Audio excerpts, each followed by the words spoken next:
शुरू से ही देव को लग रहा था कि दिव्या की साधना प्रतिभा निश्चित रूप से इन लोगों में सबसे ज्यादा है। आज से स्लॉटर गॉड पैवेलियन में एक और दिव्य रक्षक दल शामिल होगा, जिसे स्टाररी स्काई दिव्य रक्षक कहा जाएगा। दिव्या, आज से तुम तारों वाले आकाश के दिव्य रक्षकों की नेता हो, देव ने कहा। मैं? दिव्या दंग रह गया। तुम मंडप स्वामी को जल्दी से धन्यवाद क्यों नहीं दे रहे हो? अभिमन्यु ने उसे किनारे से याद दिलाया। धन्यवाद मंडप स्वामी, धन्यवाद मंडप स्वामी। दिव्या का व्यक्तित्व कुछ कुछ स्वरा जैसा था, लेकिन वह स्वरा से थोड़ी ज्यादा परिपक्व थी। तब से वधदेव मंडप की दिव्य रक्षक रेजिमेंटों को एक और रेजिमेंट मिली, तारों वाला आकाश दिव्य रक्षक। मूल 4 महान दिव्य रक्षक रेजिमेंटों से यह वर्तमान 5 महान दिव्य रक्षक रेजिमेंट बन गईं, और तारों वाले आकाश दिव्य रक्षक रेजिमेंटों की संख्या भी 5 महान दिव्य रक्षक रेजिमेंटों में सबसे ज्यादा थी। ड्रैगन मार्शल महाद्वीप पर साधक दुर्लभ हो सकते हैं, लेकिन वे तारामंडल में सर्वव्यापी थे। यह कहना कठिन है कि जादूगरों की तुलना में कौन अधिक शक्तिशाली है या कौन कमजोर, क्योंकि ये स्वाभाविक रूप से साधना के 2 अलग अलग स्तर हैं। देव ने एक महाधर्म गुरु को कई कष्ट भोग रहे पारलौकिक अमरों का सफाया करते देखा था, और उसने सूर्य प्रताप तलवार गुरु जैसे शक्तिशाली देवता भी देखे थे, जिन्होंने एक ही व्यक्ति और एक ही तलवार से कई धर्मगुरुओं को अपनी जान बचाने के लिए भागने पर मजबूर कर दिया था। साधना पद्धति चाहे किसी भी प्रकार की हो, यह सब व्यक्ति की अपनी शक्ति पर निर्भर करता है। जादूगर साधकों की तुलना में बहुत कमजोर होते हैं, क्योंकि जादू करने में समय लगता है, और इस दौरान अगर उनकी रक्षा करने वाला कोई नहीं है, या अगर वे अपनी रक्षा नहीं करते हैं, तो जादू करने का मौका मिलने से पहले ही उनके मारे जाने की बहुत संभावना होती है। हालांकि जब तक कोई जादूगर सफलतापूर्वक जादू करता है, उसकी आक्रमण शक्ति निश्चित रूप से उसी स्तर के साधक की तुलना में अधिक होती है। इसके विपरीत, हालांकि साधकों की आक्रमण शक्ति थोड़ी कम होती है, लेकिन उनकी जीवन रक्षक क्षमता अत्यंत प्रबल होती है। दोनों के अपने अपने फायदे और नुकसान हैं। बेशक चाहे यह फायदा हो या नुकसान, शुरू से ही देव को लग रहा था कि दिव्या की साधना प्रतिभा निश्चित रूप से इन लोगों में सबसे ज्यादा है। आज से स्लॉटर गॉड पैवेलियन में एक और दिव्य रक्षक दल शामिल होगा, जिसे स्टाररी स्काई दिव्य रक्षक कहा जाएगा। दिव्या, आज से तुम तारों वाले आकाश के दिव्य रक्षकों की नेता हो, देव ने कहा। मैं? दिव्या दंग रह गया। तुम मंडप स्वामी को जल्दी से धन्यवाद क्यों नहीं दे रहे हो? अभिमन्यु ने उसे किनारे से याद दिलाया। धन्यवाद मंडप स्वामी, धन्यवाद मंडप स्वामी। दिव्या का व्यक्तित्व कुछ कुछ स्वरा जैसा था, लेकिन वह स्वरा से थोड़ी ज्यादा परिपक्व थी। तब से वधदेव मंडप की दिव्य रक्षक रेजिमेंटों को एक और रेजिमेंट मिली, तारों वाला आकाश दिव्य रक्षक। मूल 4 महान दिव्य रक्षक रेजिमेंटों से यह वर्तमान 5 महान दिव्य रक्षक रेजिमेंट बन गईं, और तारों वाले आकाश दिव्य रक्षक रेजिमेंटों की संख्या भी 5 महान दिव्य रक्षक रेजिमेंटों में सबसे ज्यादा थी। ड्रैगन मार्शल महाद्वीप पर साधक दुर्लभ हो सकते हैं, लेकिन वे तारामंडल में सर्वव्यापी थे। यह कहना कठिन है कि जादूगरों की तुलना में कौन अधिक शक्तिशाली है या कौन कमजोर, क्योंकि ये स्वाभाविक रूप से साधना के 2 अलग अलग स्तर हैं। देव ने एक महाधर्म गुरु को कई कष्ट भोग रहे पारलौकिक अमरों का सफाया करते देखा था, और उसने सूर्य प्रताप तलवार गुरु जैसे शक्तिशाली देवता भी देखे थे, जिन्होंने एक ही व्यक्ति और एक ही तलवार से कई धर्मगुरुओं को अपनी जान बचाने के लिए भागने पर मजबूर कर दिया था। साधना पद्धति चाहे किसी भी प्रकार की हो, यह सब व्यक्ति की अपनी शक्ति पर निर्भर करता है।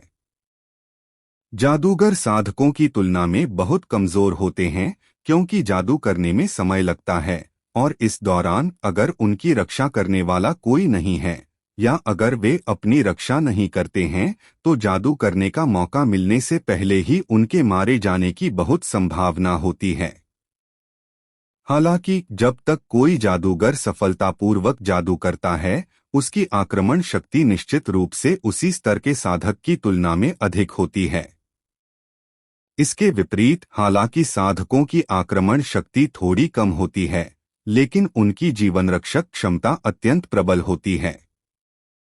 दोनों के अपने अपने फायदे और नुकसान हैं। बेशक चाहे यह फायदा हो या नुकसान, कम से कम जादूगर और साधक ड्रैगन मार्शल महाद्वीप के लोगों से कहीं ज्यादा शक्तिशाली हैं। यह कहा जा सकता है कि उनके जीवन स्तर अलग अलग हैं।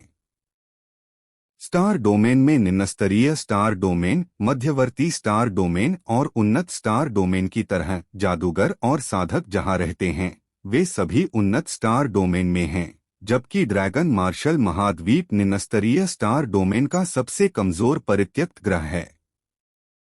स्लॉटर गॉड पैवेलियन ने शिष्यों की भर्ती जारी रखी।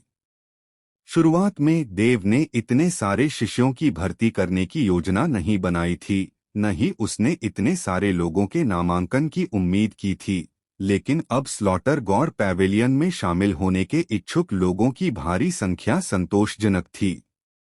खासकर विशेष शारीरिक संरचना का अनुपात, जिसने देव को बहुत हैरान कर दिया, इसलिए उसने अस्थायी रूप से अपना निर्णय बदल दिया और शिष्यों की संख्या 10,000 तक बढ़ाने की योजना बनाई। नवम दर संप्रदाय के रूप में 10,000 शिष्य वास्तव में बहुत ज्यादा नहीं हैं। कुछ दिनों बाद देव अपने कमरे से बाहर आया, 2 क्रिस्टल निकाले और उन्हें ईशान और विवंश को सौंप दिया। ईशान, आपका क्रिस्टल एक निश्चित क्षेत्र में जादुई तत्वों की शक्ति का परीक्षण कर सकता है। जैसे ही आपको कोई मजबूत जगह मिले, तुरंत संप्रदाय को सूचित करें। विवंश, आपका क्रिस्टल एक निश्चित क्षेत्र में स्वर्ग और पृथ्वी आध्यात्मिक क्यूई की शक्ति का परीक्षण कर सकता है। ईशान की तरह, अगर आपको कोई मजबूत जगह मिल जाए तो क्रिस्टल स्वाभाविक रूप से प्रकाश उत्सर्जित करेगा। हाँ? दोनों ने सहमति में सिर हिलाया। कुछ ही देर बाद दोनों ने अपनी अपनी दिव्य रक्षक टुकड़ियां लीं और खोज शुरू कर दी। वध देवता मंडप अन्य संप्रदायों की तरह नहीं है, जिन्हें केवल स्वर्ग और पृथ्वी आध्यात्मिक क्यूई की आवश्यकता होती है, क्योंकि वध देवता मंडप में जादूगरों का अस्तित्व है। इसलिए उसे ऐसे स्थान खोजने होंगे जहां जादुई तत्व प्रचुर मात्रा में हों। ड्रैगन मार्शल महाद्वीप के साधना क्षेत्रों की तरह, ड्रैगन मार्शल महाद्वीप के लोग स्पिरिट स्टोन्स का उपयोग करके साधना करते हैं, जबकि जादूगर जादुई क्रिस्टल का उपयोग करते हैं। देव जानता था कि ड्रैगन मार्शल महाद्वीप इतना विशाल और जादुई तत्व इतने प्रचुर होने के कारण जादुई क्रिस्टल उत्पन्न करने वाले कई स्थान अवश्य होंगे। एक बार इन स्थानों की खोज हो जाने पर वध देवता मंडप के पास पूरी तरह से उत्थान के लिए पर्याप्त पूंजी होगी, अन्यथा केवल जादुई तत्वों को अवशोषित करना पर्याप्त नहीं होगा। जहां तक स्वर्ग और पृथ्वी आध्यात्मिक क्यूई की बात है, यह देव के लिए सचमुच एक सिरदर्द था, क्योंकि तारों वाले आकाश के दिव्य रक्षकों के साथ स्वर्ग और पृथ्वी आध्यात्मिक क्यूई की आवश्यकता वाले लोग अब केवल मार्शल दाओं की साधना करने वाले लोग नहीं थे। इसके विपरीत साधकों को मार्शल दाओ साधकों की तुलना में अनगिनत गुना अधिक स्वर्ग और पृथ्वी आध्यात्मिक क्यूई की आवश्यकता थी। जादुई तत्वों के लिए कोई भी प्रतिस्पर्धा नहीं करता था, लेकिन पूरे ड्रैगन मार्शल महाद्वीप को स्वर्ग और पृथ्वी आध्यात्मिक क्यूई की अत्यधिक आवश्यकता थी। विशेष रूप से जैसे जैसे संप्रदाय के शिष्यों की संख्या बढ़ती गई, यदि ये संसाधन शीघ्रता से नहीं मिलते तो उनकी साधना निरंतर नहीं चल पाती।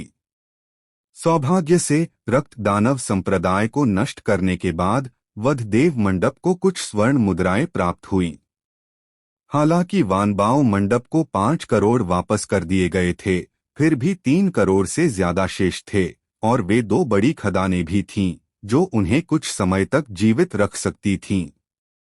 3 दिन बाद देवगिरी काउंटी दुबे परिवार। मिस रोशनी की गरिमामय उपस्थिति वास्तव में दुबे परिवार को गौरवान्वित करती है। दुबे परिवार के परिषद भवन में दुबे परिवार के लगभग सभी उच्च पदस्थ सदस्य उपस्थित थे। दुबे परिवार के अतिथि बुजुर्ग आसपास की सीटों पर बैठे थे और कुमार ने चापलूसी भरी मुस्कान के साथ मुख्य सीट से भाषण दिया। कुमार, तुमने मुझे पहले क्यों नहीं बताया? मैं, कुमार, तुम्हारा स्वागत करने बाहर जाता।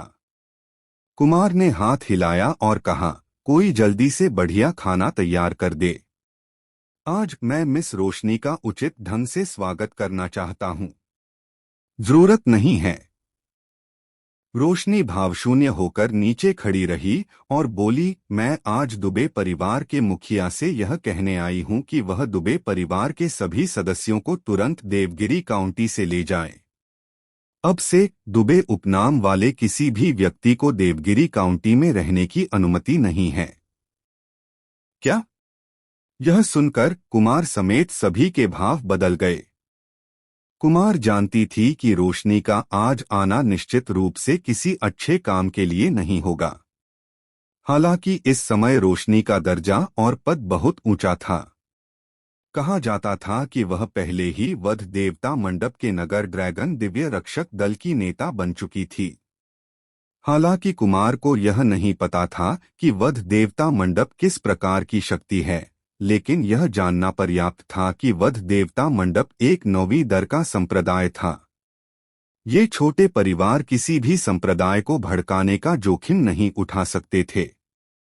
इसके अलावा जब वध देव मंडप की स्थापना हुई तो उसने रक्त दानव संप्रदाय को सीधे तौर पर नष्ट कर दिया। यह बात पूरे देवगिरी काउंटी में फैल गई थी, किसे इसकी जानकारी नहीं थी। इसलिए कुमार इतना सतर्क था और बोलते समय उसका चेहरा मुस्कुराता रहा। आखिरकार, जैसा कि पुरानी कहावत है, मुस्कुराते हुए चेहरे पर वार नहीं होता। लेकिन उसने कभी उम्मीद नहीं की थी कि रोशनी बोलते ही दुबे परिवार को देवगिरी काउंटी से हटाने की मांग करेगी। देवगिरी काउंटी के 4 महान परिवार पुरानी पीढ़ी से यहाँ रहते आए थे और उनकी विरासत सैकड़ों वर्षों से चली आ रही थी। यह कहा जा सकता है कि उनकी सभी नींव यहीं थीं। उन्हें जाने दो। वे कहाँ जाएंगे? मिस रोशनी, क्या आप मजाक कर रही हैं? कुमार ने मुस्कुराकर कहा। मजाक कर रही हैं? रोशनी ने अपनी आंखें थोड़ी ऊपर उठाईं, कुमार की ओर देखा और ठंडे स्वर में कहा, मंडप स्वामी ने आदेश दिया है, अगर दुबे परिवार विरोध करे तो बिना दया के मार डालो। मेरे दुबे परिवार, लगता है हमने वध देवता मंडप को नाराज नहीं किया है ना? कुमार ने गहरी भौहें चढ़ाई। उसे सचमुच नहीं पता था कि उसने वध देवता मंडप को कैसे भड़काया था। किसी संप्रदाय का सामना करते हुए दुबे परिवार अगर छिप सकता तो छिप जाता, फिर वे उसे भड़काने की हिम्मत कैसे कर सकते थे? नाराज नहीं किया। रोशनी अचानक मुस्कुराई और बोली, उस समय दुबे परिवार और त्यागी परिवार ने मिलकर दीक्षित परिवार को घेर लिया था, तुम्हारे बेटे का बदला लेने के लिए, मंडप स्वामी को मारने के इरादे से। तुम मुझे बताओ, तुमने उसे नाराज किया या नहीं? ये शब्द बोलते ही कुमार के हाव भाव एकदम बदल गए। सेनापति रोशनी, क्या आपका मतलब है वध देवता मंडप का मंडप स्वामी देव है? कुमार ने अविश्वास से पूछा। यह कैसे संभव है? देव तो बस ड्रैगन शिरा क्षेत्र में है, वह एक संप्रदाय कैसे स्थापित कर सकता है? क्या मजाक है? मुझे विश्वास नहीं हो रहा। न केवल कुमार को इस पर विश्वास नहीं हुआ, बल्कि नीचे बैठे कई अतिथि बुजुर्ग भी सदमे में चिल्ला उठे। दुबे परिवार और त्यागी परिवार ने उस समय दीक्षित परिवार को घेर लिया था और वह केवल एक ही कारण से था, देव को मारना। हालांकि देव को चंदेल परिवार ने बचा लिया था, इसलिए वे असहाय थे। फिर भी रोशनी ने उसे मंडप स्वामी कहा, वह देव के अलावा और कौन हो सकता था? आप माने या न माने, यह आपका मामला है, मैं आज आपको सूचित करने के लिए यहाँ हूँ। रोशनी ने ठंडे स्वर में कहा, मंडप के स्वामी दयालु हैं और पिछली घटनाओं पर ध्यान नहीं देते। वे बस आपको देवगिरी काउंटी से बाहर जाने के लिए कहते हैं। मुझे लगता है दुबे परिवार के मुखिया को पता है कि कैसे चुनाव करना है। असंभव। कुमार तुरंत उठ खड़ा हुआ और गुस्से से बोला, देव बहुत आगे बढ़ गया है। उसने मेरे बेटे को मार डाला और मेरे दुबे परिवार को अपमानित किया।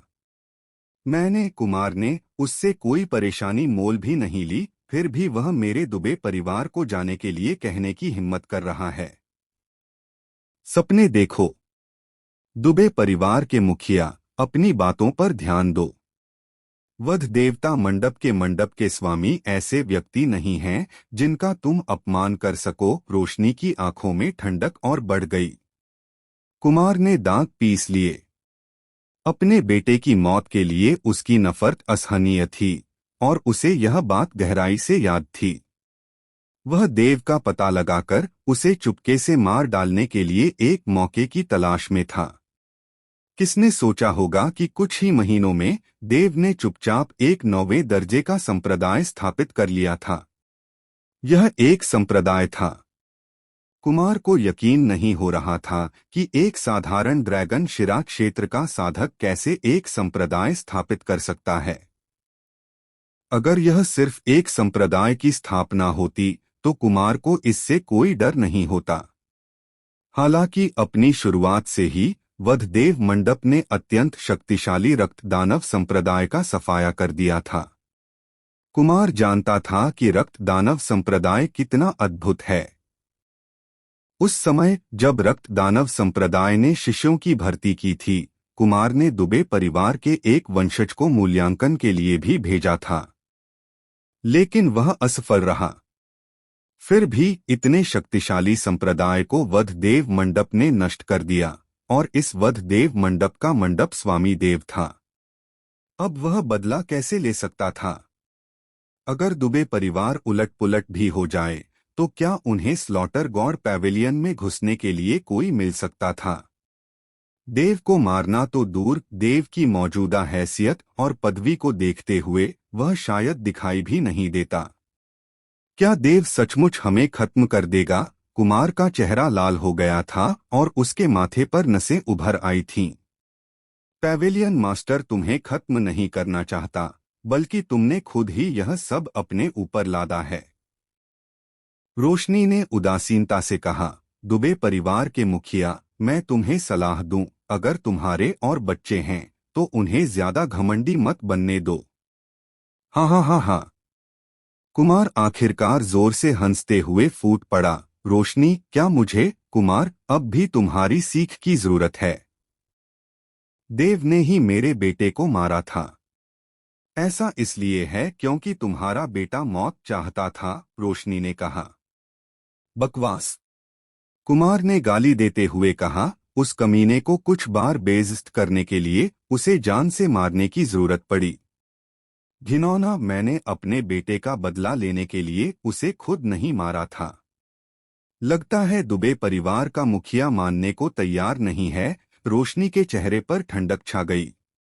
मेरे दुबे परिवार को देवगिरी काउंटी से बाहर निकालना, यह तो बस एक ख्वाहिश है। अगर ऐसा है तो मेरे वध देवता मंडप को बदतमीजी के लिए दोष मत दो। रोशनी ने हाथ हिलाया। नगर ड्रैगन दिव्य रक्षक। फुस फुस फुस। तुरंत बाहर से 9 लोग दौड़े। दुबे परिवार के रक्षक उन्हें बिल्कुल नहीं रोक पाए।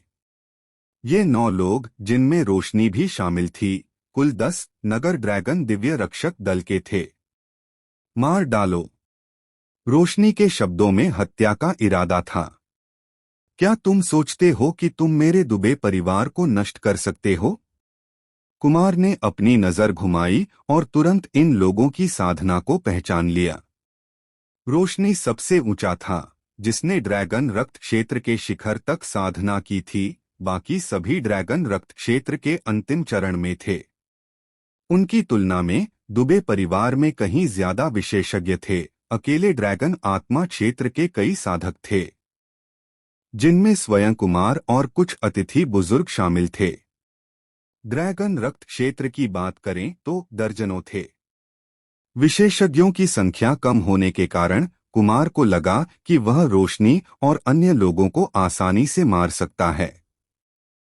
क्या तुम्हें लगता है कि सिर्फ तुम्हारी प्रतिभा के अत्यधिक प्रबल होने के कारण तुम सचमुच सब कुछ जीत सकते हो? कुमार की आंखें लाल हो गईं। रोशनी, अगर तुम 10 या 8 साल और साधना करते तो मैं सचमुच तुम्हारा विरोधी नहीं होता, लेकिन तुम जैसे हो उसके साथ यह काफी नहीं है। सब लोग तुरंत कार्रवाई करो। एक व्यक्ति को मार डालो, 1 लाख स्वर्ण मुद्राएं। यह सुनते ही दुबे परिवार के उन अतिथि बुजुर्गों की आंखें चमक उठीं। 1 लाख स्वर्ण मुद्राएं, यहाँ तक कि एक ड्रैगन स्पिरिट क्षेत्र के अतिथि बुजुर्ग के लिए भी इतनी कमाई के लिए 1 साल की तनख्वाह लगेगी। अगर वे इन सभी लोगों को मार सकते तो उन्हें पूरे 1,000,000 स्वर्ण मुद्राएं मिलती। हाँ हाँ हाँ, रक्त दानव संप्रदाय वध देवता मंडप को नष्ट नहीं कर सका, लेकिन इससे मेरे दुबे परिवार को कुछ लोगों को मारने और उसका स्वाद चखने का मौका मिल गया। एक व्यंग्यात्मक मुस्कान के साथ दुबे परिवार के सदस्य टाउन ड्रैगन दिव्य रक्षक की ओर दौड़े। आधे घंटे बाद दुबे परिवार निवास के सामने रोशनी और अन्य लोग शांति से बाहर निकले। उसने दुबे परिवार निवास की ओर देखा, एक पल के लिए सोचा, फिर अचानक अपनी तलवार घुमाई। धमाका! निवास के ऊपर लगी पट्टिका, जिस पर दुबे परिवार 2 अक्षर अंकित थे, जोरदार धमाके के साथ 2 टुकड़ों में टूट गई। देवगिरी काउंटी के 4 महान परिवारों में से एक दुबे परिवार की विरासत कई 100 वर्षों पुरानी थी और देवगिरी काउंटी में इसका एक महत्वपूर्ण स्थान था। आज नगर ड्रैगन दिव्य रक्षक ने दुबे परिवार की विरासत का अंत कर दिया। ड्रैगन मार्शल युग 87,764 20 जुलाई दुबे परिवार विनाश। इस बीच दीक्षित परिवार में सफेद वस्त्र पहने एक सुंदर युवक मुख्य आसन पर बैठा था। उसके बगल में एक और व्यक्ति बैठा था और उसके पीछे दर्जनों लोग खड़े थे। सभी के चेहरे पर ठंडे भाव और आंखों में हत्या का इरादा था।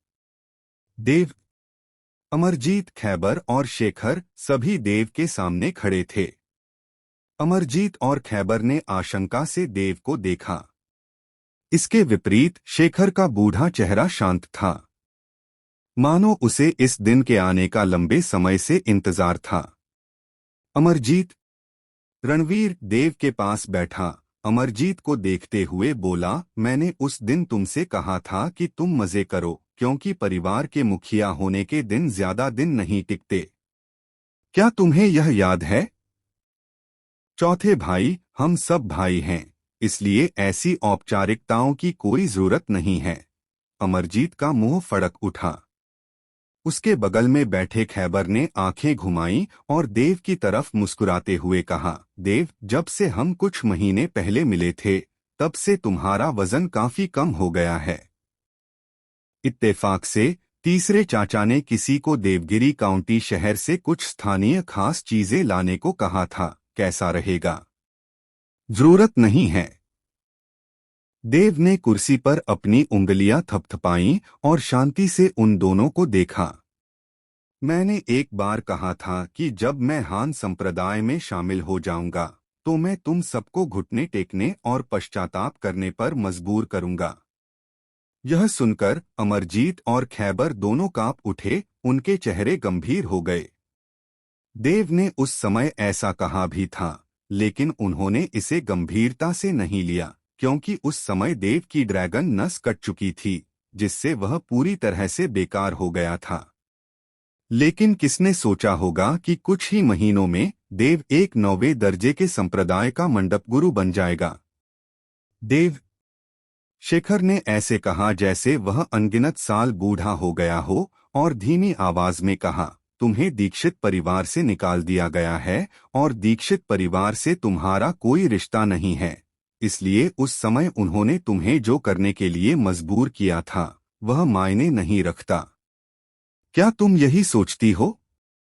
देव ने शेखर की ओर देखा। ठीक है, मैं दीक्षित परिवार को दो विकल्प देता हूं।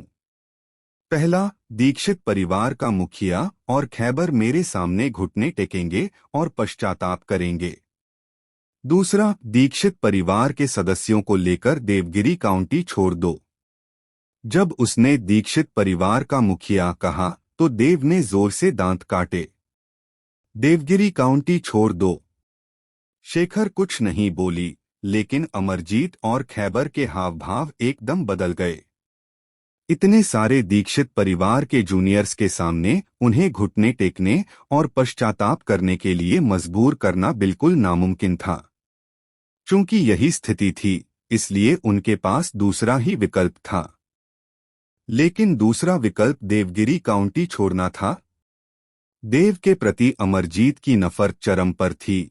वह अभी अभी दीक्षित परिवार का मुखिया बना था। इसके अलावा इस दौरान वानबाओ मंडप टेलीपोर्टेशन एरे और वध देवता मंडप द्वारा शिष्यों की भर्ती के कारण देवगिरी काउंटी की जनसंख्या में भारी वृद्धि हुई थी और दीक्षित परिवार की अर्थव्यवस्था भी तेजी से बढ़ रही थी। उन्हें देवगिरी काउंटी ऐसे ही छोड़ना पड़ा। ऐसा कैसे हो सकता था? उनका आधार पूरी तरह से देवगिरी काउंटी में था। अगर वे चले जाते तो उनके पास दूसरी जगहों पर भरोसा करने वाला कोई नहीं होता, तो वे कैसे विकसित हो पाते? क्या वे सब कुछ फिर से शुरू करने वाले थे? देवगिरी काउंटी के 4 महान परिवार पुरानी पीढ़ी द्वारा रखी गई नींव थे। हालांकि वे सभी ड्रैगन स्पिरिट लोक में थे, फिर भी वे उस धन और वैभव का आनंद ले सकते थे जो अन्य लोग शायद ही प्राप्त कर पाते। लेकिन दूसरी जगहों पर एक साधारण ड्रैगन स्पिरिट लोक का क्या मूल्य था? अमरजीत और अन्य लोग जानते थे कि अपनी साधना के बल पर वे देवगिरी काउंटी में एक प्रभावशाली परिवार बन सकते हैं, लेकिन अन्य जगहों पर वे कुछ भी नहीं थे। हम ऐसा नहीं कर सकते। अमरजीत ने अपना सिर हिलाया और कहा, देवगिरी काउंटी की नींव पुराने गुरु और अन्य लोगों ने रखी है। अगर हम इसे छोड़ देते हैं तो क्या हम अपने पूर्वजों को त्याग कर दूसरों द्वारा तिरस्कृत नहीं होंगे? अपने पूर्वजों को त्याग कर दूसरों द्वारा तिरस्कृत? हाँ हाँ हाँ। रणवीर अचानक जोर से हंस पड़ी। मुझे लगता है कि तुम जानते हो कि तुम अन्य जगहों पर उतनी स्थिर नहीं रहोगे जितने यहाँ देवगिरी काउंटी में हो, है ना? तुम चाहे जो भी सोचो, हम देवगिरी काउंटी से बाहर नहीं जाएंगे। अमरजीत ने दृढ़ता से अपना सिर हिलाया। उसे लगा कि देव और रणवीर क्रमशः उसके अपने भतीजे और भाई हैं। इस रक्त संबंध के साथ क्या वे सचमुच उन्हें मारने के लिए खुद को तैयार कर सकते थे? इसके अलावा बूढ़ा गुरु अभी भी तुरुप का इक्का था। अगर तुम नहीं हटोगे तो मेरा वध देवता मंडप तुम्हारी मदद कर सकता है। देव ने हल्के से हाथ हिलाया और अभिमन्यु और उसके पीछे खड़े बाकी लोग तुरंत बाहर दौड़े और हॉल में खड़े हो गए। दीक्षित परिवार को हटने में मदद करो। अगर कोई विरोध करे तो उसे बिना किसी दया के मार डालो, देव ने उदासीनता से कहा। हाँ? अभिमन्यु ने सम्मानपूर्वक सिर झुकाया। क्या तुम सचमुच कुछ करने वाले हो? अमरजीत का चेहरा बदल गया। जाहिर है उसे देव से इतनी निर्णायकता की उम्मीद नहीं थी। देव ने उसे पूरी तरह से नजरअंदाज कर दिया, सीधे उसकी परवाह नहीं की। इस बीच अभिमन्यु और बाकी लोग मेजों और कुर्सियों को इधर-उधर करने लगे। उन्हें जोर से बाहर आंगन में फेंक दिया, जिससे धूल का गुबार उठ गया। यह कैसा चल रहा था? यह पूरी तरह से डराने धमकाने वाला था। अगर दीक्षित परिवार को सचमुच घर बदलना भी पड़े तो भी उन्हें इन मेजों और कुर्सियों की जरूरत नहीं पड़ेगी। जाहिर है देव का इरादा उन्हें घर बदलने में मदद करना नहीं, बल्कि बस परेशानी खड़ी करना था। वह दीक्षित परिवार के किसी सदस्य के गुस्से में आकर कुछ करने का इंतजार कर रहा था। रुको! तभी अचानक बाहर से एक बूढ़े आदमी की आवाज आई। हालांकि अभी तक कोई दिखाई नहीं दिया था, लेकिन जैसे ही रणवीर ने आवाज सुनी, उसका शरीर कांप उठा और उसने तुरंत दूसरी तरफ देखा। दूसरी ओर अमरजीत और बाकी सभी ने राहत की सांस ली और बाहर भी देखा। उनकी नजरों में एक बूढ़ा आदमी धीरे धीरे हॉल में आया। उसके साथ दीक्षित परिवार के कई छोटे सदस्य भी थे। जाहिर है इन छोटे बच्चों ने बूढ़े मालिक को बुलाया था। जनार्दन देव के दादा, रणवीर के पिता। इसी तरह वह शेखर, अमरजीत और खैबर के पिता भी थे। जब से देव का पुनर्जन्म यहाँ शुरू हुआ, जनार्दन एकांतवास में था। अब इतने लंबे समय के बाद उसने अंततः अमर गुरु के दर्शन किए। दीक्षित परिवार में जनार्दन आध्यात्मिक स्तंभ था, जो अपनी बात कहता था और कोई भी उसकी इच्छा का विरोध करने की हिम्मत नहीं करता था। रणवीर को परिवार के मुखिया का पद जनार्दन ने सौंपा था। अगर जनार्दन इतने लंबे समय तक एकांतवास में न रहे होते तो अमरजीत और खैबर की हिम्मत नहीं होती कि वे मुसीबत खड़ी करें और परिवार के मुखिया का पद हथियाने की कोशिश करें। पिताजी, आप यहाँ हैं। अमरजीत जल्दी से दौड़कर आया, कर्तव्यनिष्ठा से जनार्दन का साथ दिया और आह भरते हुए बोला, आपकी तबीयत ठीक नहीं है, इसलिए आपको अपने कमरे में आराम करना चाहिए। हम यहाँ सब संभाल लेंगे। आप संभाल लेंगे? जनार्दन ने अमरजीत की तरफ देखा। उसकी नजर अमरजीत के दिल की गहराइयों में उतरती हुई प्रतीत हुई, जिससे अमरजीत अनायास ही कांप उठी। वह संभाल सकता था। वह कुछ भी नहीं संभाल सकता था। पिताजी। रणवीर ने भी गहरी सांस ली और खड़ी हो गई। जनार्दन ने थोड़ा सिर हिलाया और जब उसने रणवीर को देखा तभी उसके चेहरे पर एक मुस्कान उभरी। अपने 4 बेटों में रणवीर सबसे छोटा था और उसका दिल सबसे पवित्र था। उसकी कभी ज्यादा इच्छाएं नहीं थीं। जनार्दन उसे सबसे ज्यादा प्यार करता था, इसीलिए उसने परिवार के मुखिया का पद रणवीर को सौंप दिया। लेकिन जनार्दन को उम्मीद नहीं थी कि थोड़े समय के एकांतवास के बाद दीक्षित परिवार का मुखिया बदल जाएगा। न सिर्फ मुखिया बदल गया, बल्कि रणवीर को भी परिवार से निकाल दिया गया। अमरजीत और खैबर ने आग में घी डालने का काम किया, यह समझाते हुए कि ऐसा क्यों हुआ, जबकि शेखर किसी भी बात पर ध्यान नहीं देना चाहता था, न तो सहमत था और न ही असहमत, जिससे जनार्दन अभी भी अनिश्चित था कि अमरजीत और बाकी लोगों ने जो कहा वह सच था या झूठ। मैंने तुम्हें काफी समय से नहीं देखा है और तुम्हारी साधना में बहुत सुधार हुआ है, जनार्दन ने कहा और फिर देव पर नजरें घुमाते हुए संतोष से कहा, मैंने तुम्हारे बारे में सुना है रणवीर, तुम्हारा बेटा बहुत अच्छा है।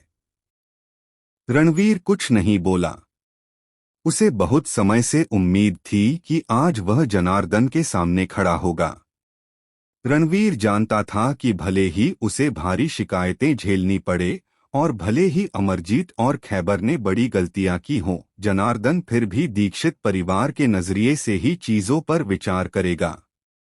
और उस स्थिति में उसके और जनार्दन के बीच का रिश्ता निश्चित रूप से सुखद नहीं होगा। हालांकि रणवीर ने खुद को मानसिक रूप से तैयार कर लिया था, लेकिन जब वह दिन सचमुच आया तब भी उसे कुछ अपराध बोध हुआ। खैर, वह तो उसके पिता ही थे। पिता, चौथे भाई और भतीजे देव आज दीक्षित परिवार को देवगिरी काउंटी से बाहर निकालने आए थे। अमरजीत ने अपना सिर नीचा किया और आह भरी, हाय, उस समय मेरे कार्यों में जो लापरवाही थी वह सब मेरी ही गलती थी।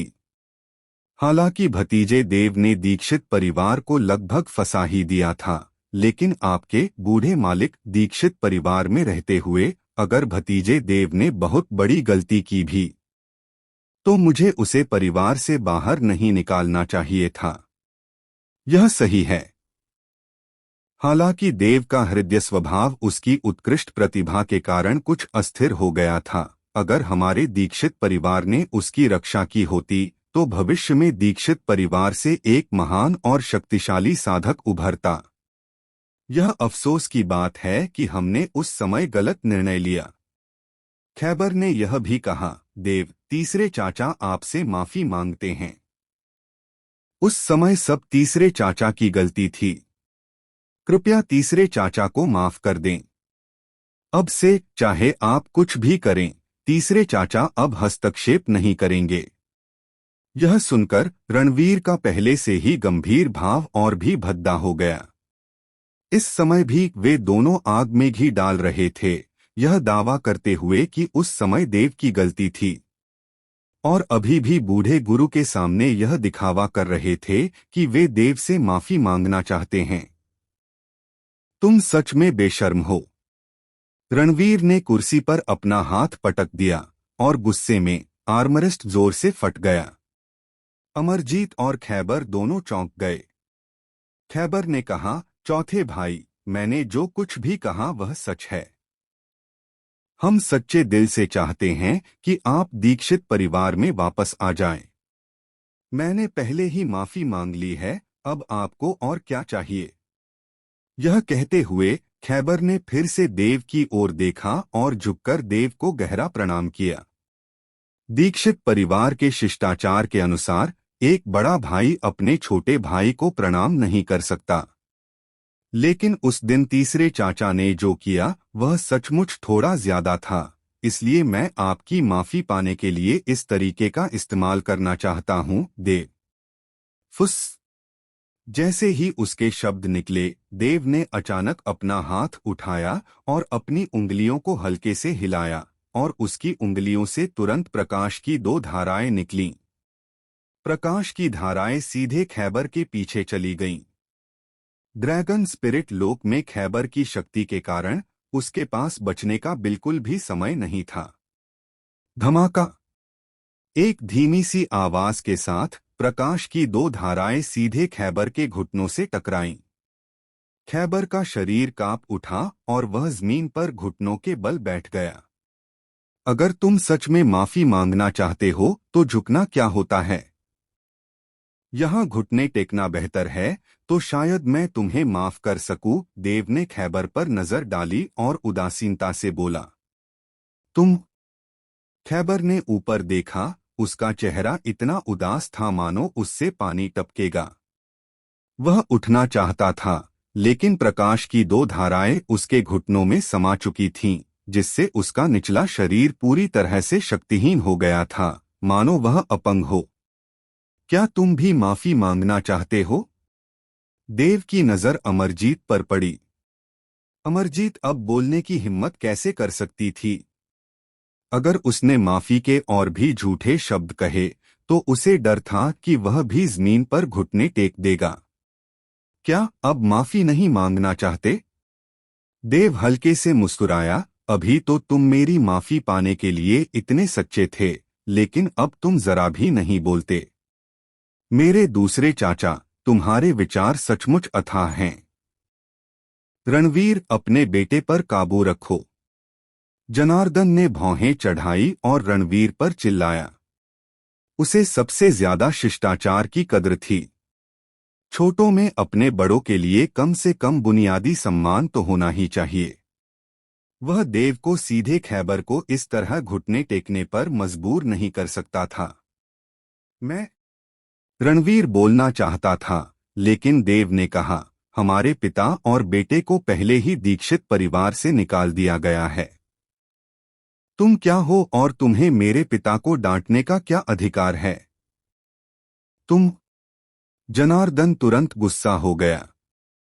देव, कम बोलो। रणवीर ने धीमी आवाज में आह भरी।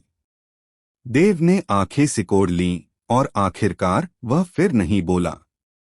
रणवीर के लिए जनार्दन उसके जैविक पिता थे, लेकिन देव के लिए अगर जनार्दन ने सही रवैया बनाए रखा तो ठीक है, वह उसे अपना दादा मान लेगा। अगर जनार्दन ने सही रवैया नहीं अपनाया तो वह जनार्दन को क्या समझता था? दीक्षित परिवार में शिष्टाचार सबसे पहले आता है।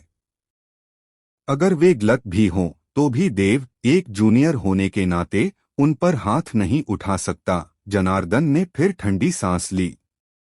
रणवीर के चेहरे पर उदासी और स्पष्टता के बीच उतार चढ़ाव आ रहे थे, लेकिन उसने फिर भी कोई खंडन नहीं किया। तुम उठ क्यों नहीं रहे हो? क्या घुटनों के बल बैठना आरामदायक है? जनार्दन ने निराशा भरे भाव से खैबर से कहा। खैबर का चेहरा भद्दा था और उसने फुसफुसाते हुए कहा, पिताजी, मैं उठ नहीं सकता। हम। जनार्दन के चेहरे पर ठंडक आ गई और उसने खैबर को जोर से पकड़ लिया और उसे ऊपर उठा लिया। हालांकि अगर वह उसे पकड़े न होता तो खैबर अभी भी खड़ा नहीं हो पाता। अमरजीत और खैबर दोनों ने मुझे पिछली घटनाओं के बारे में बताया। जनार्दन ने कहा, मैं तो बस यही मानूंगा कि पिछली घटनाएं घटित ही नहीं हुई। तुम अब भी मेरे बेटे हो और देव अब भी मेरा पोता है। हमारे दीक्षित परिवार में आंतरिक कलह नहीं हो सकती। कहे। उसके शब्द निकलते ही एक शांत हंसी सुनाई दी। तुम किस बात पर हंस रहे हो? जनार्दन ने देव की ओर देखा। तुम ऐसा दिखावा करोगे जैसे पहले कुछ हुआ ही न हो। देव ने जनार्दन को घूरते हुए शांति से कहा, तो बताओ, क्या तुम्हें पता है कि पहले क्या हुआ था? क्या तुम्हें पता है कि हमारे पिता और पुत्र त्यागी परिवार और दुबे परिवार के हाथों लगभग मर ही गए थे, जबकि अमरजीत और खैबर तमाशा देखते रहे? क्या तुम्हें पता है कि अमरजीत ने परिवार के मुखिया का पद हथियाने के लिए मेरे पिता को कई बार मौत के घाट उतारने की कोशिश की थी? यह सब तुम दिखावा कर सकते हो कि ऐसा हुआ ही नहीं, लेकिन मैं, देव, ऐसा नहीं कर सकता। ऐसी कोई बात है? जनार्दन की नजरें अमरजीत और खैबर की ओर देखते ही ठंडी पड़ गईं। उस समय उसने उन दोनों से सिर्फ एक सामान्य स्पष्टीकरण सुना था। बेशक उन्होंने अपने किए बुरे कामों का जिक्र नहीं किया, बल्कि देव और रणवीर को बेहद दुष्ट बताया। लेकिन देव के अनुसार खैबर और अमरजीत रणवीर को मौत के घाट कैसे उतारना चाहते थे? पिताजी, उनकी बकवास मत सुनिए, ऐसी कोई बात ही नहीं है। अमरजीत ने जल्दी से कहा। उस समय देव घमंडी था और उसने दुबे परिवार के एक सदस्य को मार डाला था और त्यागी परिवार के एक वंशज को भी घुटने टेकने पर मजबूर कर दिया था, जिसके कारण त्यागी परिवार और दुबे परिवार ने हमें घेर लिया था। हमारे पास चौथे भाई और उसके बेटे को परिवार से निकालने के अलावा कोई विकल्प नहीं था, वरना आज दीक्षित परिवार का अस्तित्व भी नहीं होता। ठीक है पिताजी, खैबर ने भी कहा। हमने जो कुछ भी किया वह दीक्षित परिवार की भलाई के लिए था। हम सब दीक्षित परिवार के बारे में सोच रहे थे। बस। जनार्दन थोड़ा अधीर था। अमरजीत अपनी बात कह रहा था, देव अपनी बात कह रहा था, और यह स्पष्ट था कि सच्चाई की जांच इतने कम समय में नहीं की जा सकती। अतीत में चाहे जो भी हुआ हो, मैं बस यही आशा करता हूं कि दीक्षित परिवार समृद्ध और फलता फूलता रहे। अगर आप में से किसी के साथ सचमुच अन्याय हुआ है तो अभी के लिए उसे सहन कर लीजिए। एक बार जब मैं सच्चाई की जांच कर लूंगा तो मैं इस मामले में कड़ी सजा दूंगा, जनार्दन ने कहा। जरूरत नहीं है, देव ने उदासीनता से कहा। जाहिर है तुम सच्चाई की जांच नहीं कर पाओगे। इसके अलावा मेरे, देव के मामलों में किसी और की मदद की जरूरत नहीं है। जो लोग मुझे ठेस पहुंचाएंगे, मैं स्वाभाविक रूप से उन्हें कड़ी सजा दूंगा। तुम्हारा क्या मतलब है? जनार्दन ने भौहें चढ़ाई। देव ने गहरी सांस ली और उसके चेहरे पर ठंडक छा गई। तुम सबके साथ मेरा समय बर्बाद करने लायक नहीं है। मैं तुम्हें एक और मौका देता हूं, देवगिरी काउंटी से बाहर निकल जाओ और मैं, देव, ऐसा दिखावा करूंगा जैसे पहले कुछ हुआ ही न हो। वरना दुबे परिवार का मैंने पहले ही सफाया कर दिया है और त्यागी परिवार को भी देवगिरी काउंटी से निकाल दिया है। मुझे एक और दीक्षित परिवार का सफाया करने में कोई आपत्ति नहीं है।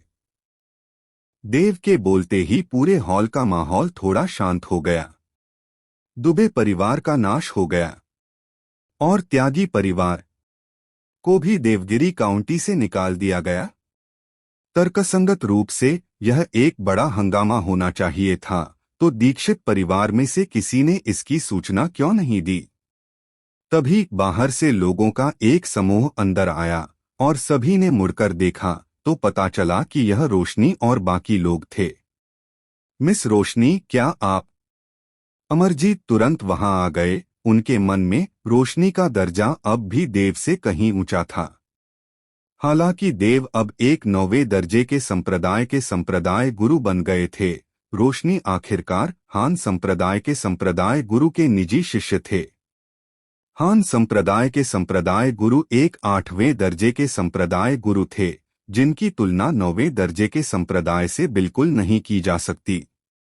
एक निजी शिष्य भी ऐसा नहीं था जिसे देव एक साधारण 9वीं दर संप्रदाय अपमानित कर सके। अमरजीत को अब भी उम्मीद थी कि रोशनी के अचानक आगमन से दीक्षित परिवार को मदद मिल सकती है। हालांकि रोशनी के चेहरे पर शांति थी और उसने अमरजीत की बात को पूरी तरह से नजरअंदाज कर दिया, बल्कि देव के पास जाकर प्रणाम किया और कहा, मंडप स्वामी, दुबे परिवार ने देवगिरी काउंटी से बाहर जाने से इनकार कर दिया और कड़ा प्रतिरोध किया। वे सभी नगर ड्रैगन दिव्य रक्षक द्वारा मारे गए हैं। शाबाश, देव ने हल्की मुस्कान के साथ सिर हिलाया। इस दृश्य ने अमरजीत और दीक्षित परिवार के सभी सदस्यों के दिलों को तुरंत तोड़ दिया। रोशनी वधदेव मंडप में शामिल हो गए। एक प्रतिष्ठित 8वें दर संप्रदाय के संप्रदाय गुरु के निजी शिष्य होने का त्याग करके 9वीं दर संप्रदाय में कमान संभाली। इस शापित देव के पास कैसा जादू था? लाओ, रोशनी ने कहा। धमाका! तुरंत किसी ने एक बंडल दिया, जिसे रोशनी ने उठाकर एक धीमी आवाज के साथ जमीन पर फेंक दिया। बंडल खुला और अंदर एक खून से लथपथ सिर था। जब उन्होंने सिर देखा तो अमरजीत और बाकी लोगों की धड़कनें फिर से तेज हो गईं, क्योंकि वह सिर दुबे परिवार के मुखिया कुमार का था। जाहिर है देव ने उनसे झूठ नहीं बोला था। दुबे परिवार के मुखिया की भी हत्या हुई थी, इसलिए दुबे परिवार का नाश हो गया होगा। दीक्षित परिवार के मुखिया, आपके पास सोचने के लिए अभी 3 मिनट हैं। देव ने अमरजीत की ओर देखा और उदासीनता से कहा, 3 मिनट बाद अगर आप सचमुच नहीं जाना चाहते तो दुबे परिवार के मुखिया की तरह हमेशा के लिए देवगिरी काउंटी में ही रह जाइए। अमरजीत के चेहरे पर उजाले और अंधेरे के बीच झिलमिलाहट हुई। आखिरकार वह जनार्दन को देखे बिना नहीं रह सका। पिताजी, कुछ तो कहिए। जनार्दन काफी देर तक चुप रहा, फिर आखिरकार बोला, देव, मुझे नहीं पता कि तुम्हें और तुम्हारे पिता को कितनी तकलीफों का सामना करना पड़ा होगा। अगर मैं उस दिन एकांतवास में न होता तो अब ऐसा कहना बेकार है, और तुम्हें मुझे बेटा कहने का भी कोई हक नहीं है।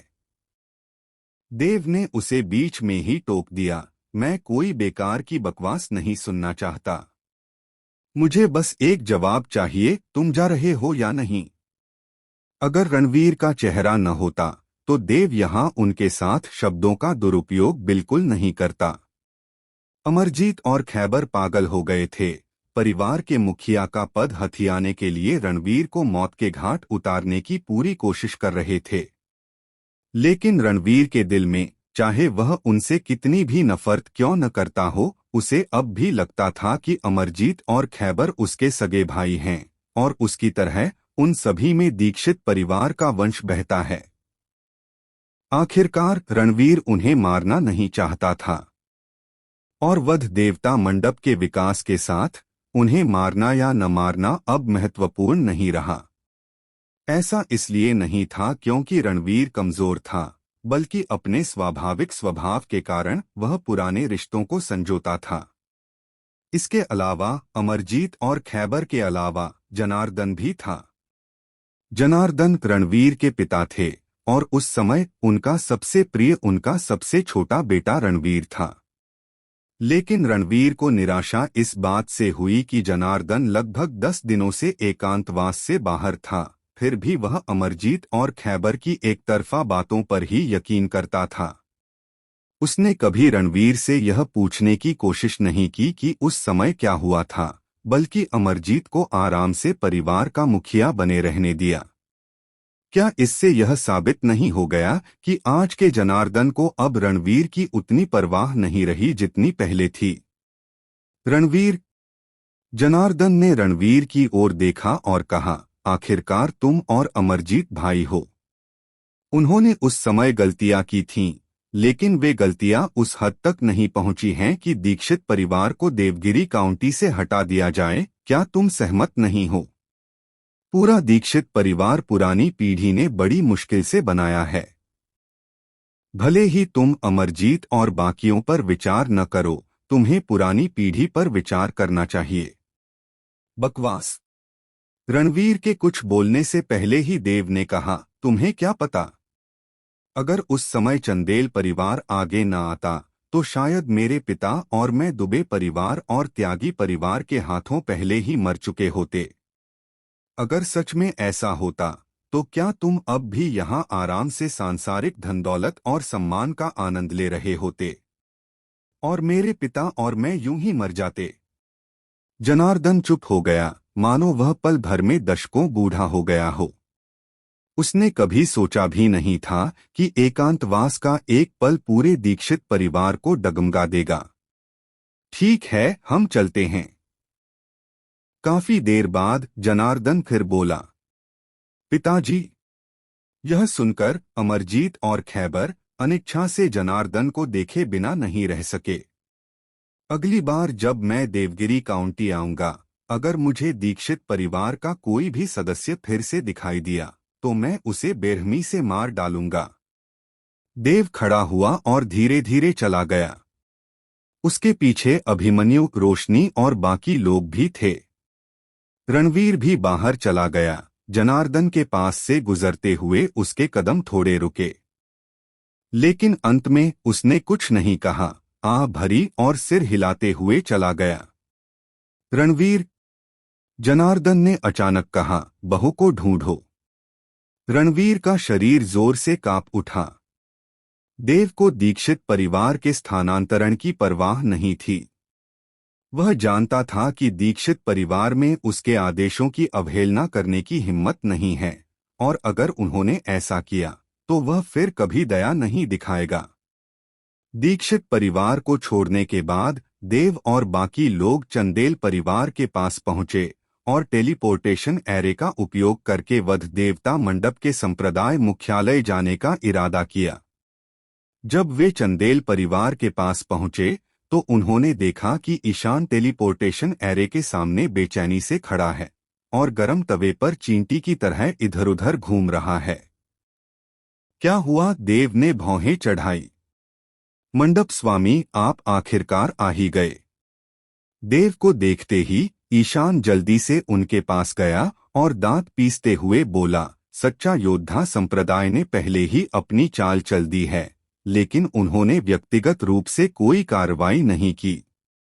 इसके बजाय उन्होंने अपने अधिकार क्षेत्र के अंतर्गत आने वाले 2 9वें दर्जे के संप्रदायों, ज्ञानोदय संप्रदाय और सागर संगम संप्रदाय को भेज दिया।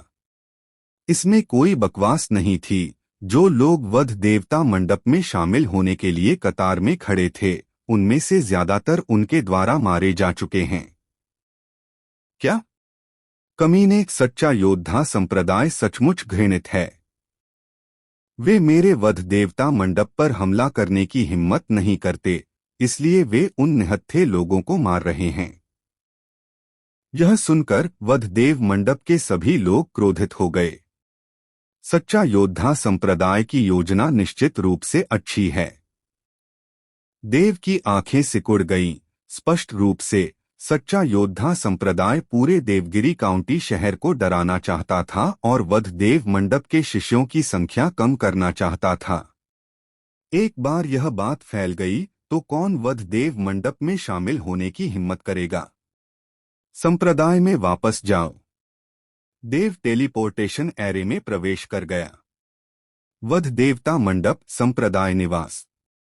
जब देव और अन्य लोग टेलीपोर्टेशन व्यू से बाहर निकले और बाहर लाशों का विशाल विस्तार देखा तो सभी के चेहरे पर तुरंत उदासी छा गई, क्योंकि वध देवता मंडप में शिष्यों की भर्ती की सीमा अन्य संप्रदायों की तुलना में कम थी। कम से कम दसियों हजार लोग वध देवता मंडप में शामिल होने के लिए नामांकन कराने आए। हालांकि पिछले कुछ दिनों में हजारों लोगों का चयन हुआ था और दसियों हजार लोगों को हटाया गया था, फिर भी लोगों का एक निरंतर प्रवाह, एक वास्तविक मानव सागर बना हुआ था। साधना पर कोई प्रतिबंध नहीं होने और साधना न कर पाने वालों को भी शामिल होने की अनुमति होने के कारण वध देवता मंडप की सीमा वास्तव में बहुत कम थी। यह ठीक इसीलिए था क्योंकि यह इतनी कम थी कि यहाँ 2 से 3 हजार लोग मारे गए। लाशों की चौंकाने वाली संख्या जमीन पर फैली हुई थी, खून नदियों की तरह बह रहा था और हड्डियों का ढेर लगा हुआ था। कई लोगों की आंखें चौड़ी हो गई थीं और मुंह खुले के खुले थे, मानो उन्हें कभी उम्मीद ही न हो मौत के बाद भी कि वे बस एक संप्रदाय में शामिल होना चाहते थे और सबसे बुरा नतीजा यह होगा कि उन्हें चुना नहीं जाएगा। लेकिन अब तो वे अपनी जान भी गंवा चुके थे। 2-3 हजार लाशें कैसी कल्पना थीं? इतनी कि 10 मीटर या उससे भी ज्यादा ऊंचा एक छोटा सा पहाड़ बन जाए। खून अभी जमा नहीं हुआ था, हवा में अभी भी खूनी बदबू थी और संप्रदाय के निवास के सामने कटे हुए अंगों के टुकड़े बिखरे पड़े थे। सचमुच एक क्रूर दृश्य। वध देवता मंडप के कुछ शिष्य एक के बाद एक लाशें इकट्ठा कर रहे थे, उन्हें लगातार ले जा रहे थे। लाशें बहुत ज्यादा थीं और गर्मी का मौसम था। अगर उन्हें ज्यादा देर तक रखा जाता तो महामारी फैल जाती। कमीने, कमीने! अभिमन्यु की आंखें तुरंत लाल हो गईं। उसने पहले भी हजारों मौतें देखी थीं, क्योंकि वध देवता मंडप ने पहले एक रक्त दानव संप्रदाय का सफाया कर दिया था। लेकिन ये लोग अभी तक वध देवता मंडप में शामिल नहीं हुए थे। आखिरकार ये तो बस आम लोग थे। लाशों में बूढ़े, बच्चे और कुछ महिलाएं भी थीं। सभी अपनी किस्मत आजमाने और यह देखने की उम्मीद कर रही थीं कि क्या वे वध देवता मंडप में शामिल हो सकती हैं। तुलनात्मक रूप से, चूंकि वध देवता मंडप में शिष्यों की भर्ती की सीमा बहुत कम थी, इसलिए वध देवता मंडप में शामिल होने के इच्छुक ये लोग पूरी तरह से असहाय थे। सच्चा योद्धा संप्रदाय। मेरे वध देवता मंडप और तुम दोनों में कोई सामंजस्य नहीं है, अभिमन्यु आसमान की ओर गरजा। सिर्फ वह ही नहीं, बल्कि इस दृश्य को देखने वाले सभी लोगों ने दांत पीस लिए, मुट्ठियां भींच लीं, उनके माथे पर नसें उभर आईं और उनकी आंखों में हत्या का तीव्र भाव उभर आया। यह सच्चा योद्धा संप्रदाय सचमुच विक्षिप्त है। रोशनी हवा में फैलती खूनी गंध को सूंघते हुए ठंड से भर गया। इन लोगों पर हाथ डालने की उनकी हिम्मत कैसे हुई? ये लोग इन लोगों पर हाथ डालने का साहस कैसे कर सकते थे? हालांकि ये लोग पहले ही मर चुके थे, रोशनी साफ तौर पर समझ सकता था कि उनमें से कई लोगों ने कभी साधना नहीं की थी। वे मार्शल दांव के लिए तरसते थे, मार्शल दांव का आदर करते थे और साधारण जीवन नहीं जीना चाहते थे। इसलिए वे वध देवता मंडप, इस विशेष संप्रदाय में शामिल होना चाहते थे। हालांकि उनका भाग्य दुखद था। परीक्षण शुरू होने से पहले ही वे सच्चा योद्धा संप्रदाय के हाथों मारे गए। उनमें से ज्यादातर यहीं मर गए, केवल कुछ जो दूर थे सौभाग्य से अपनी जान बचा पाए। ईशान ने गहरी आवाज में कहा, मंडप गुरु, मैं सच्चा योद्धा संप्रदाय से लड़ने की अनुमति मांगता हूँ। मंडप स्वामी, अगर सच्चा योद्धा संप्रदाय का नाश नहीं हुआ तो मेरे वध देवता मंडप का क्या चेहरा बचेगा? मंडप स्वामी, अगर हम इन लोगों का बदला नहीं लेंगे तो मेरे मन को शांति नहीं मिलेगी। मंडप स्वामी, कृपया आदेश दीजिए। मंडप स्वामी, कृपया आदेश दीजिए। लगभग सभी इस समय बोल पड़े। उनकी निगाहें देव पर टिकी थीं, उनकी आंखें युद्ध के इरादे से भरी हुई थीं। देव कुछ नहीं बोला, बस चुपचाप लाशों को बहुत देर तक देखता रहा। उसने ऐसे कई दृश्य देखे थे। स्टार डोमेन में अनगिनत संप्रदाय थे जिनके शक्तिशाली गुट ऊंचे उठ खड़े थे, अक्सर पूरे परिवारों का कत्लेआम करते थे। स्टार डोमेन के उन संप्रदायों में कम से कम 10 लाख शिष्य थे और कुछ बड़े संप्रदायों में तो करोड़ों या करोड़ों से भी ज्यादा शिष्य थे। उन बड़े संप्रदायों की लड़ाइयों की तुलना में ये लाशें सचमुच एक छोटी सी झड़प ही कही जा सकती थीं। उसे ईशान और बाकियों के दिलों का दुहक, रोशनी और बाकियों के दिलों का गुस्सा, और न ही अभिमन्यु और बाकियों के दिलों की नफरत का एहसास हुआ। वह बस चुपचाप बिना आवाज किए खड़ा रहा। मंडप गुरु। अभिमन्यु का स्वर नफरत से भरा था। सच्चा योद्धा संप्रदाय पागल कुत्तों की तरह पागल हो गया है। वे वध देवता मंडप पर सीधे युद्ध की घोषणा नहीं करते, बल्कि इन साधारण लोगों का ही वध करते हैं। अगर स्वर्ग की भी आंखें हों, तो वह उन्हें बदला देगा, और यह बदला हमारा वध देवता मंडप ही लेगा, रोशनी ने भी ठंडे स्वर में कहा। पति। स्वरा का सुंदर चेहरा थोड़ा पीला पड़ गया था। अगर वह देव से न मिली होती तो वह शायद ही चंदेल परिवार के द्वार से बाहर निकलती। वह इतना खूनी और क्रूर दृश्य कैसे देख पाती? उसका हृदय बहुत पवित्र था, लेकिन जितना पवित्र उतनी ही वह सच्चा योद्धा संप्रदाय से नफरत करती थी। अगर पति में ताकत है तो वह इन लोगों का सच्चा बदला ले सकता है, स्वरा ने धीरे से कहा। देव ने अपने होंठ भींच लिए और काफी देर बाद उसने कहा, इन लोगों की पहचान की जांच करो, उनके नाम जरूर ढूंढो और वध देवता मंडप संप्रदाय निवास के बगल में उनमें से प्रत्येक के लिए एक समाधि पत्थर बनवाओ। हाँ? किसी ने सिर हिलाया और चुपचाप चला गया। तो क्या हम सच्चा योद्धा संप्रदाय के साथ युद्ध करने जा रहे हैं या नहीं? ईशान ने उत्सुकता से पूछा। सब लोग अपने अपने स्थानों पर लौट जाओ। जरूरत हो तो साधना करो या जरूरत हो तो कोई और काम करो। मेरे आदेश के बिना कोई भी अपनी मर्जी से काम नहीं कर सकता, देव ने कहा। यह सुनकर सब दंग रह गए। मंडप स्वामी का मतलब? क्या यह था कि वह बदला लेने की योजना नहीं बना रहा था? मंडप स्वामी, यह बदला अधूरा नहीं छोड़ा जा सकता, अभिमन्यु ने विनती की। तुम सब वापस जाओ। देव के बोलने के बाद वह मुड़ा और संप्रदाय के निवास की ओर चल पड़ा। बाकी सब एक दूसरे को देखने लगे। वे मन ही मन नाराज थे, लेकिन देव के आदेश की अवहेलना करने की हिम्मत नहीं जुटा पाए और अंत में वे नाराजगी के साथ ही संप्रदाय में लौट सके। दरअसल ऐसा नहीं था कि देव बदला नहीं लेना चाहता था, बस बात यह थी कि वध देवता मंडप की मौजूदा ताकत के कारण उसमें अभी भी थोड़ी कमी थी। बाहरी लोगों के लिए वध देवता मंडप में अब 3000 शिष्य थे, लेकिन ये 3000 शिष्य अभी अभी वध देवता मंडप में शामिल हुए थे। देव की प्रशिक्षण विधियों और शक्तिशाली गुप्त कलाओं के बावजूद उन्हें एक निश्चित स्तर की युद्ध शक्ति प्राप्त करने में कम से कम 1 महीना लग जाता। अन्य संप्रदायों के शिष्यों के स्तर तक पहुंचने के लिए स्वाभाविक रूप से अधिक समय की आवश्यकता होती।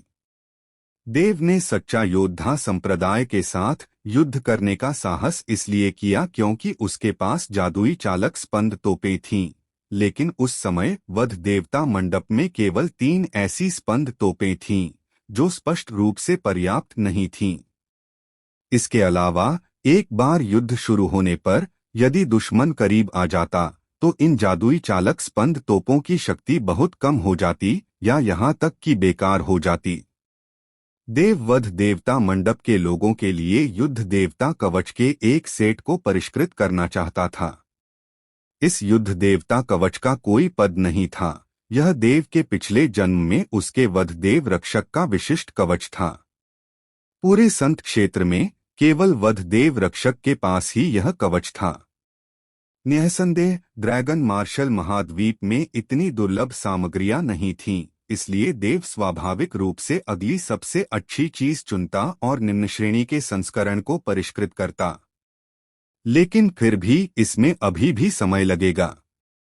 ड्रैगन मार्शल महाद्वीप के उपकरणों के विपरीत युद्ध देवता कवच में सिल्वर ग्रेड, गोल्ड ग्रेड या पर्पल गोल्ड ग्रेड जैसे विभाजन नहीं थे। युद्ध देवता कवच का कोई पद नहीं था, लेकिन पद का न होना पद पाने से भी बेहतर था।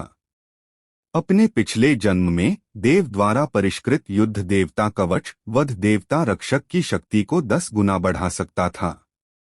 10 गुना शक्ति किस प्रकार की अवधारणा थी? यदि देवता बाधा डालें तो उनका वध कर दो, यदि बुद्ध बाधा डालें तो उनका वध कर दो। अपने क्षेत्र से ऊपर लड़ना आसान था और देव द्वारा सिखाई गई गुप्त तकनीकों के साथ वध देवता रक्षक से 2 या 3 प्रमुख क्षेत्र ऊपर के शक्तिशाली साधक भी उन्हें आसानी से अपमानित करने का साहस नहीं कर सकते थे। और इस प्रकार के युद्ध देवता कवच को केवल देव द्वारा ही परिष्कृत किया जा सकता था। यही कारण था कि वध देवता मंडप संत क्षेत्र के शिखर पर दृढ़ता से स्थापित हो सकता था, जिससे सभी संप्रदाय झुक जाते थे। स्लॉटर गॉड पैवेलियन लौटने के बाद देव टेलीपोर्टेशन व्यूह रचना के जरिए सीधे वानबाओ पैवेलियन पहुंची। युवा गुरुदेव यहाँ हैं। समीक्षा टेलीपोर्टेशन व्यूह रचना के पास खड़ी थी। उसे समझ नहीं आ रहा था कि वह क्या कर रही है। देव को आते देख समीक्षा तुरंत बोली, लेकिन अपनी बात पूरी करने से पहले ही उसने देव को यह कहते सुना, जाओ मेरे लिए नरेश को ढूंढो। ठीक है, जरा रुको। समीक्षा ने अपनी छोटी सी जीभ बाहर निकाली। वह स्वाभाविक रूप से देव की वर्तमान मनोदशा समझ गई। सच्चा योद्धा संप्रदाय ने उन हजारों लोगों को मार डाला था जो स्लाटर गॉड पैवेलियन में शामिल होना चाहते थे, और स्लाटर गॉड पैवेलियन के संप्रदाय केंद्र के सामने हड्डियां पहाड़ों की तरह ढेर हो गई थीं, खून नदियों की तरह बह रहा था और अनगिनत लोग रो रहे थे और स्लाटर गॉड पैवेलियन को कोस रहे थे कि उसमें कोई ताकत नहीं है और उसने ऐसा संप्रदाय स्थापित किया है।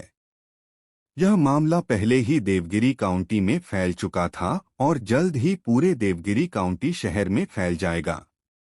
सच्चा योद्धा संप्रदाय की ओर से यह जानबूझकर किया गया था। वे चाहते थे कि दुनिया में हर कोई यह जान ले कि जो कोई भी वध देवता मंडप में शामिल होने की हिम्मत करेगा, उसकी मृत्यु हो जाएगी। इससे न केवल वध देवता मंडप की वापसी रुक गई, बल्कि वध देवता मंडप की बदनामी भी हुई। जल्द ही नरेशा पहुंचा। मुझे वध देवता मंडप के मामले के बारे में पहले से ही पता है। मंडप स्वामी देव, क्या आप अब यहाँ इसलिए हैं क्योंकि आप चाहते हैं कि वानबाओ मंडप कार्रवाई करे? नरेश ने पूछा। देव ने नरेश की ओर देखा और ठंडे स्वर में कहा, अगर मैंने सचमुच वानबाओ मंडप से कार्रवाई करने के लिए कहा होता तो क्या वानबाओ मंडप वास्तव में ऐसा कर पाता?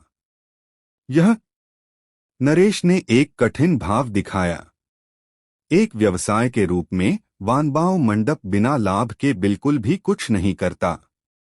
अगर देव ने वानबाओ मंडप को 5 टेलीपोर्टेशन एरे स्थापित करने में मदद न की होती और अगर नरेश के साथ उसके संबंध अपेक्षाकृत अच्छे न होते तो नरेश ने शायद बहुत पहले ही देव को बाहर निकाल दिया होता। यह कहना अतिशयोक्ति नहीं होगी कि वानबाओ मंडप लाभ प्रेरित था। बकवास बंद करो। देव ने एक कागज निकाला और सीधे नरेश के सामने फेंक दिया। मुझे यहाँ लिखी हर चीज के 500 चाहिए। नरेश ने कागज लिया और उसे देखा। उसकी आंखें तुरंत चौड़ी हो गईं। मंडप मास्टर देव, क्या आप मेरे लिए चीजें मुश्किल नहीं बना रहे हैं? नरेश ने कहा, यहाँ मौजूद हर एक चीज की कीमत लाखों में है। उनकी दुर्लभता की तो बात ही छोड़िए, सिर्फ उनकी कीमत ही शायद बहुत ज्यादा है। मैं बस तुमसे पूछ रहा था, क्या तुम उन्हें ला सकते हो? देव नरेश को घूर रहा था। हम कर सकते हैं, लेकिन इसमें समय लगेगा, नरेश ने कहा। मैं तुम्हें 1 दिन देता हूं। देव ने कहा, 1 दिन के अंदर ये सारी चीजें मेरे लिए ले आओ। और मैं वानबाओ मंडप में 5 और टेलीपोर्टेशन एरे स्थापित करने में मदद करूंगा। अगर तुम उन्हें नहीं ला पाए तो समझ लेना कि मैं, देव, तुम्हें कभी जानता ही नहीं। 5 टेलीपोर्टेशन एरे। नरेश ने एक पल सोचा और कहा, इनमें से हर चीज की कीमत लाखों में है। इनमें से 500 की कीमत 5 करोड़ होगी। और इस कागज पर 10 से ज्यादा किस्में लिखी हैं, जिनकी कुल कीमत लगभग 5 अरब सोने के सिक्के हैं। 5 टेलीपोर्टेशन एरे थोड़े कम लगते हैं। तो फिर तुम्हें कितने चाहिए? देव ने पूछा। टेलीपोर्टेशन एरे ऐसी चीज थी जिसे वह आसानी से बना सकता था, बस इसके लिए थोड़ा समय चाहिए था। 10। नरेश ने सीधे कहा, यह एक टेलीपोर्टेशन एरे स्थापित करने के लिए तुम्हें 5 करोड़ स्वर्ण मुद्राएं देने के बराबर है। क्या यह सही रहेगा? अच्छा। देव ने सीधे सिर हिलाया। इन वस्तुओं के परिवहन के बाद इन्हें तुरंत वध देवता मंडप में भेज दो। मैं समझ गया। नरेश सहमत हो गया। देव ने और कुछ नहीं कहा, खड़ा हो गया और जाने ही वाला था। युवा गुरुदेव।